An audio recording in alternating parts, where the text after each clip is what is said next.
Paige Keeton deserves a huge amount of credit for us becoming a nationally prominent elite law school. He was a powerful guy. He really put the law school on the map. He had this vision for this law school that was bigger than he was.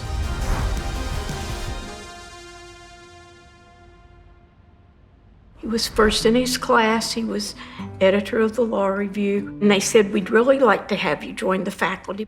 So after 3 years, they gave him sort of a sabbatical to go to Harvard. Professor Warren Seavey of Harvard Law School was the big name in torts law.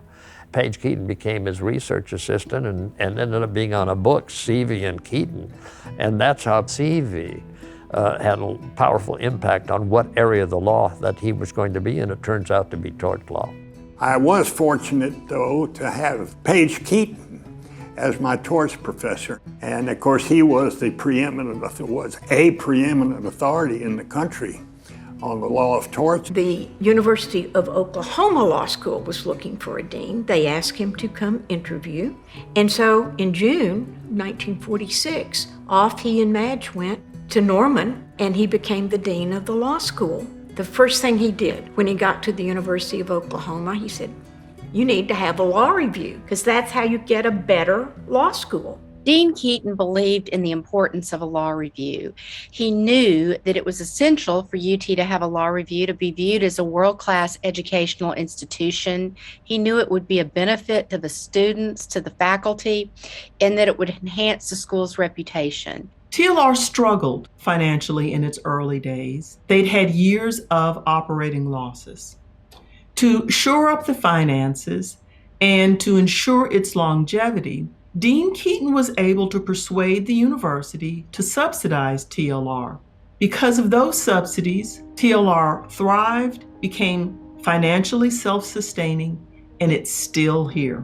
During his last 16 years as dean, he served as the top faculty administrator for TLR. It now takes 3 of us as faculty advisors to do what Dean Keeton did. Dean Keeton was a kind and generous man. Every year, he dipped into his own pocket to subsidize students who were in need for money to pay living expenses, rent, and other costs. One of his remarkable characteristics was his political astuteness.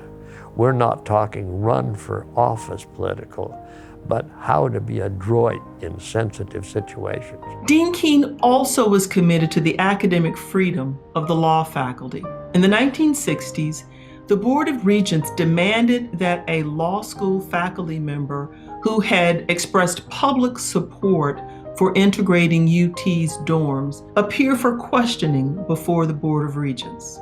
In response, Dean Keeton persuaded every single law school faculty member to join him and threatened to resign unless the regents withdrew their demand. The regents withdrew the demand. He had such a huge following among his alums and some very powerful people. And when Keeton came under threat, they would come to his support. Dean Keeton created the Texas Law School Foundation, and that has gone a long way toward supporting the standards of excellence that the law school requires. It's amazing the stars that he got. I don't know how he got Charles Allen Wright to come to Texas, and that's just the start of a list. GIs were coming back to law school on the GI Bill, and they were mushrooming the law school. There was not space. Everybody knew we needed a new law school, but Paige Keeton, major influence was on where the law school would be situated.